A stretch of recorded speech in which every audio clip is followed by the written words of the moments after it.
Welcome to Practical Access. I'm Lisa Dieker. And I'm Rebecca Hines. And Lisa, today we have a first ever. I know. We have a first ever 2 people on the podcast at the same time.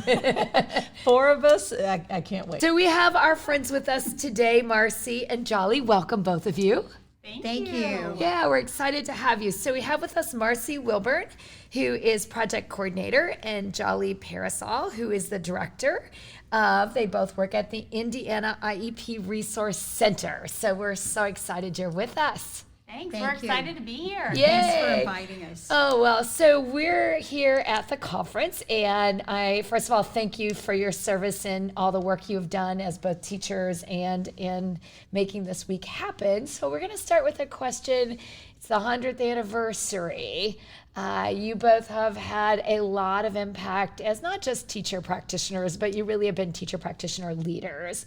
So what are you most proud of or feel like the greatest impact in the work you've done to this point? One thing I would say, in the state of Indiana, probably 10 years ago, we were charged with moving Indiana to understand what inclusion is and start moving that direction because we were so far behind most other states.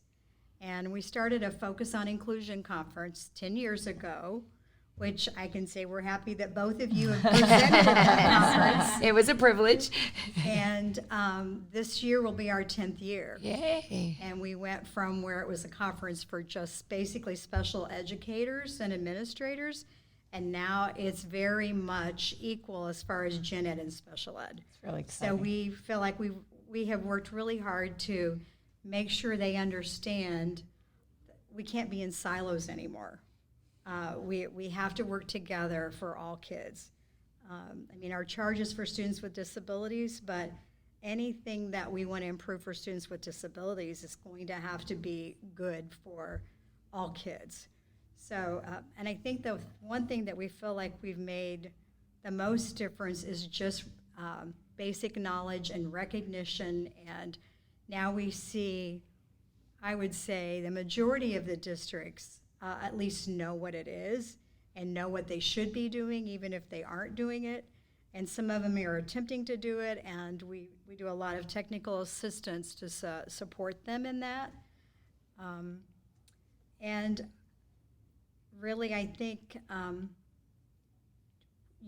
we see at the conference teams coming from districts and schools and using that time to plan and figure out how are we going to go back and change what we need to change. We realize now we're doing it wrong. We need to fix this, and tell them you're not doing it wrong. It's just you didn't know what else to do. So, Marcee. Thanks.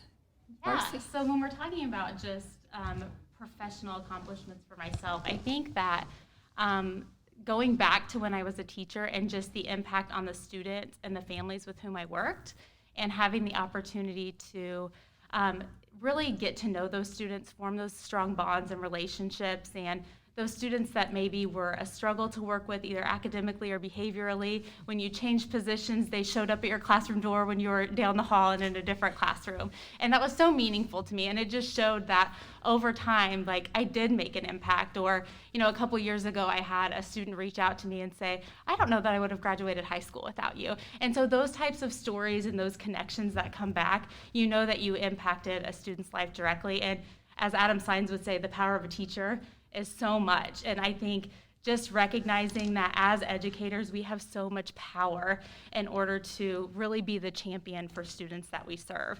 And I think as a practitioner, I was able to do that in the classrooms that I worked in. But now as a technical assistance provider, I have the opportunity to help schools and help districts best serve students that we work with. So now it's on a different level. And sometimes I miss that connection with students, but I have a similar connections with the district leadership teams or the school-based leadership teams with whom I work. So that's really the impact for me, is really the ultimate goal is to improve outcomes for students with disabilities and to improve instruction for those students within the classroom. And I've been able to do that not only as a teacher, but as a technical assistance provider in the field as well. Well, we know the great work you guys have done and in bringing our profession along and your colleagues along. And we're also aware that a lot of times, change comes in, it feels like silos, so even when there's resources available, we don't always get everybody jumping on board to reach out and utilize them. So I'm just curious, Jolly, maybe since you've been doing this a minute, what can we do to get our colleagues to take advantage of those resources that are out there? What do you think what advice would you give to teachers? How do we get people on board? Well, I think one thing that we do in the beginning, especially if we have people that we feel are resistant or, they'll say, well, I don't think I should have these kids in my class, or I'm not trained to work with these kids. I always ask them, do you believe all kids can learn? And if you believe all kids can learn, then you need to be making the effort for all kids. And it's not all kids can learn, but it's right. All kids can learn. Right. And lots of times we say all means all. And I think helping them to see, as a teacher, that's your responsibility. Those kids deserve to have access to good quality education, good instruction, and access to whatever they need to help them be successful, whatever they need. And that's not just students with disabilities, that's all kids. Right. So that's kind of, I don't think you can argue with that. And then if they still do, then we bring in the data to show that students with disabilities, even if they're just sitting in the classroom, they are going to learn more than sitting in your self-contained room. I think that's a really hard concept sometimes for It special is. educators to embrace. And I've taught in both settings, so Yeah. I get it. Marcee, you mentioned that a lot of your personal satisfaction has come from the classroom. I think a lot of us in higher ed feel the same way. When we look back, we're like, wow, I still felt so impactful when I was in front of the kids. When you think about your peers and your colleagues, who are teaching right now, what do you think that those who believe that the inclusive setting is a good one for students, what do you think we can do to help compel them on a really personal level to accept students with differences in those gen ed seats? I think what I found in the past is when teachers are maybe not accepting of students with disabilities or students who struggle academically or behaviorally, whether they have a disability or not. I think part of the struggle becomes them not having the knowledge base or the skill set in order to feel competent in the position that they have.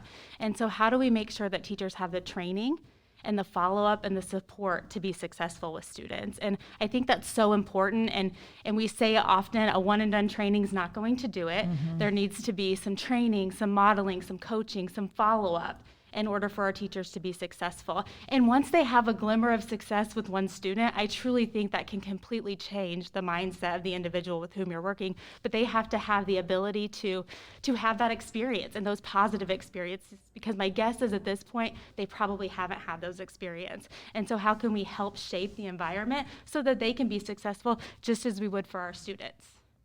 I love it. So thinking forward now, you've all seen such a shift and a change in your field.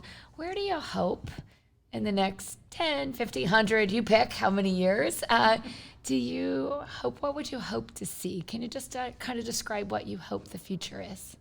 Well, I hope it would be tomorrow, but I know it won't be. But, we're there with your hope. I would like to see it, in the near future, where we don't have inclusion classrooms, where we don't walk into a school and see an intervention desk in the hallway. Mm-hmm. I mean, where if you have to say those things, then you're not really doing them.